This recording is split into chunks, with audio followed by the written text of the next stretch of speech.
Hi and welcome once again to A Better Place. Today we will be continuing our discussion with Dr. Ofrenga on the topic of pediatrics. Later on in the program, we will be visiting the children's ward.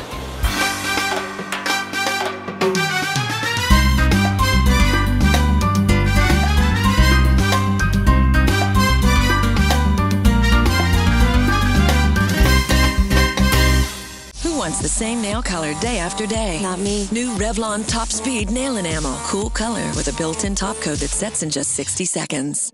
With Revlon, you can change your mind again and again and again. New Revlon Top Speed Nail Enamel. Are you ready to jump?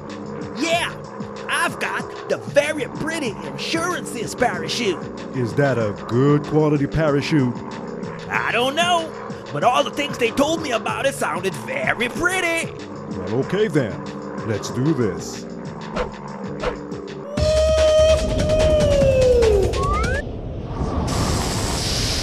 Hey, hey, hey, hey,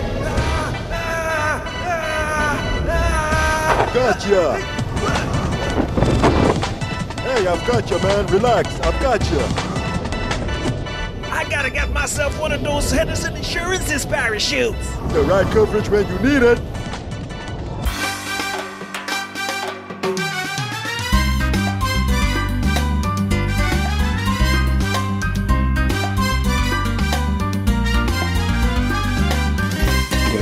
Dr. Ofrenga, can you give us some tips on how to raise a healthy child? Tips to raise a healthy child. Well, fortunately the child is healthy, so that's not a concern anymore. I don't know. Now I gonna be daddy again, I guess. How to raise a healthy child. Normal parents, they know how to raise a normal child, although the point is, in our society we need to get papers to go school for everything except one thing: become a parent and raise a child. We never train for that, and that is largely lacking, mostly all over the world actually. But you see it also in parents around you, but even yourself. You don't know many things at first, you learn from experience. In the older days, when people get 10 kids or 15 or 20, after a few I think you should know what you should do. But in modern society, when you only get 1 or 2 or 3 children, yeah, then it may be lacking in that you need some help from professional counselors, educators. School has a big role to play. So giving you simple advice, that's impossible. Yeah, but when I say raise a healthy child, for example, what can a parent do to prevent their child getting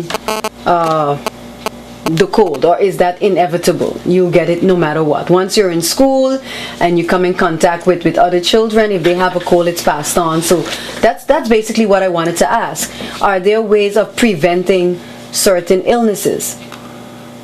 There are certainly ways of preventing certain illnesses, but many illnesses simply happen.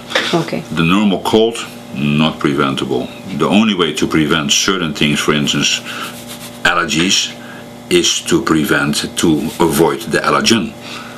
Now, you could of course build a little glass cage and put that child in there, but that don't make sense. Then at least you're not exposed to allergens. So if you suspect that a child is allergic for certain things, then you try to keep that allergen away.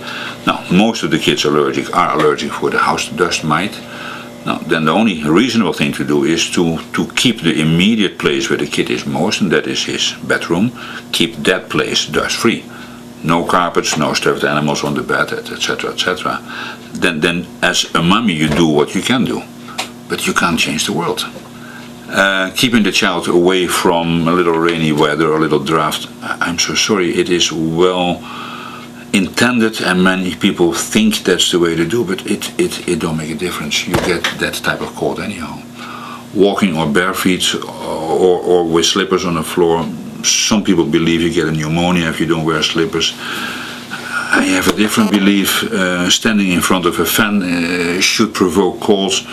I'm not so sure. I think many things simply happen, whatever you do. But acceptance of problems is difficult. And when we see children with allergies, sinus trouble, asthma, I usually talk about the family and then at first it's always denial, and no, it's not from me, it's not from me, it's maybe from him, and after some time then it becomes clear that mommy always had a cold when she was young, and that daddy always was coughing when he was young, and that they kind of outgrew it, or at least didn't want to know it anymore. So I think that many things simply happen whatever you do.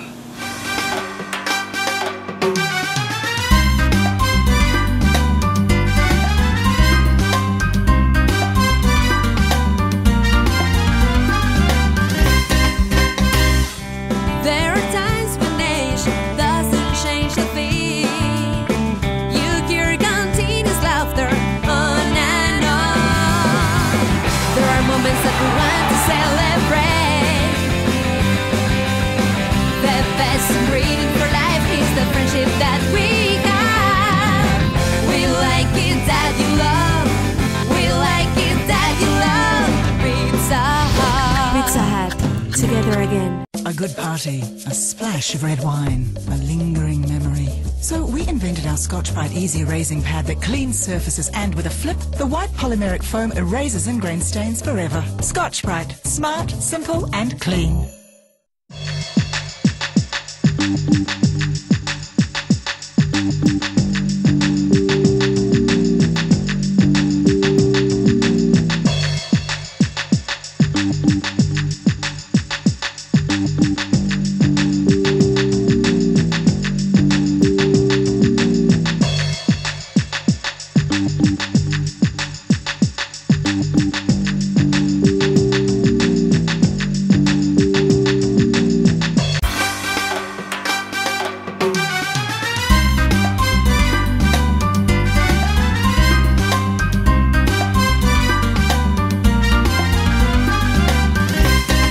We're now talking with 4 nurses who have been working quite a while on the children's ward, and they will be sharing their experiences with us, telling us what they've experienced, how long they've been working with children, their love for their jobs.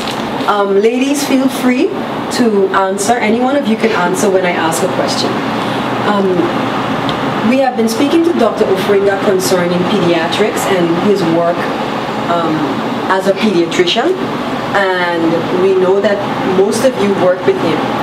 What are your experiences working on the children's ward? Some of your experiences. Okay, we have newborn babies, premature babies, that is baby born before their due date. We have sick babies, we have disabled babies being born. When we say premature babies from 28 to 35 weeks old, and they come here, we have to take care of them, treat them, feed them until the normal birth date, which is their 37th week and up. We have sick babies, babies with fever, with colic, with vomiting, diarrhea, asthma, you name it, have to be treated 5, 7 days, 10 days and up.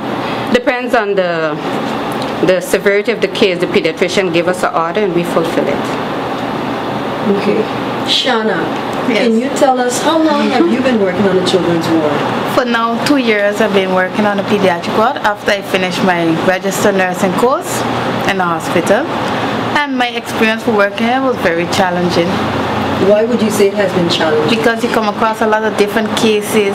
You put your knowledge that you learn in school and practice, so it was very challenging for you, for me then. Okay. What about you, Arlene? Arlene. Arlene. Yes. Well, for me it was challenging in the beginning because I used to work with disabled children, and also come and work with newborns was a big difference with steps. But now it's very good. I love my babies, to take care of them and see how they go home and be healthy.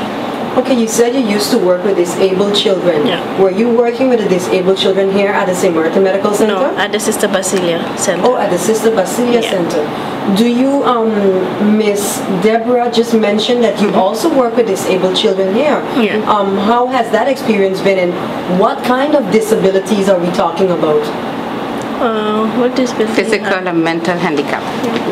But I didn't have no experience with them here, but at the Basilia, yes. Okay. So Deborah, could you shed a bit of light? Yes, not too long ago we had one child was here for a couple months, was disabled, was unable to walk, and we had to feed him, train him from the time he came over here until he was ready to leave.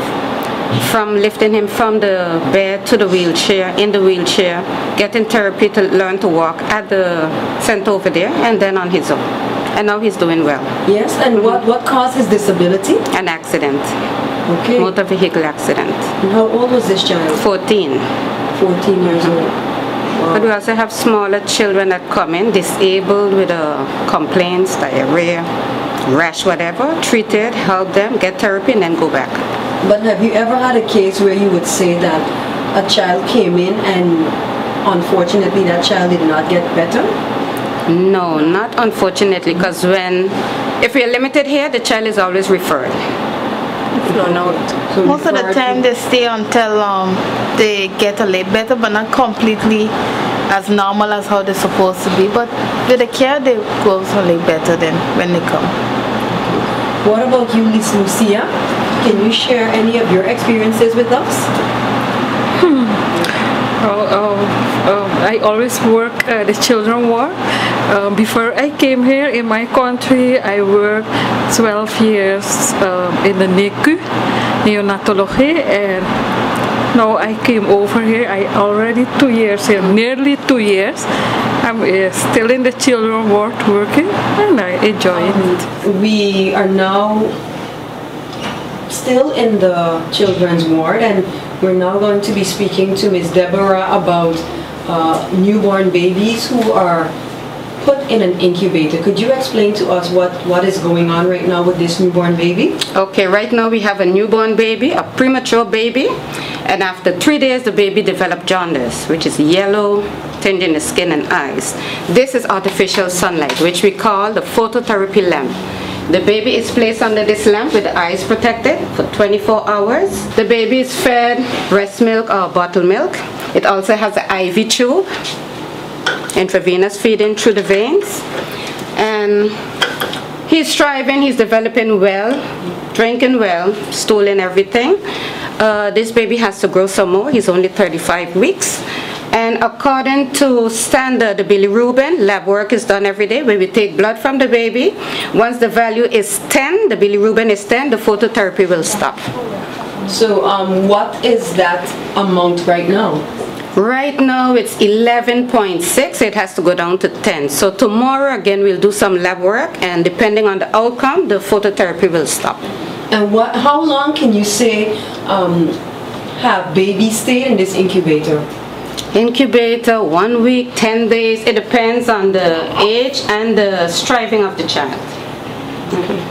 But this phototherapy works. It works, sure, yes. It works. It's You've never had a baby sunlight put in here and still... No, it says maximum 3 days, 24 hours, and every day, according to the lab results, the bilirubin is reduced and then the lamp will stop. And what exactly is the bilirubin? Bilirubin is the color inside of the red blood cells that's broken down in the bloodstream.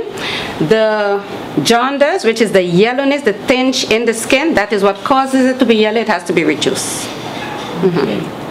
And you said 10, it has to be 10 and 10, under? yes. Or just 10? It could be 10. If it's under so much, the better we stop it right away. Okay. But also, if the baby is turning yellow and it's not 10 yet, you can sit in the sunlight with the child. Just sit in the sunlight. Sit in the sunlight. Natural sunlight, right. You can sit 9 in the morning, 4 in the afternoon with the baby. 20 minutes is good. You can sit, you can walk. It's up so to you. who determines to do the natural sunlight in difference to the phototherapy? The pediatrician. Your doctor. Man, I'm supposed to take my girl out to dinner this weekend. I'm so broke, man.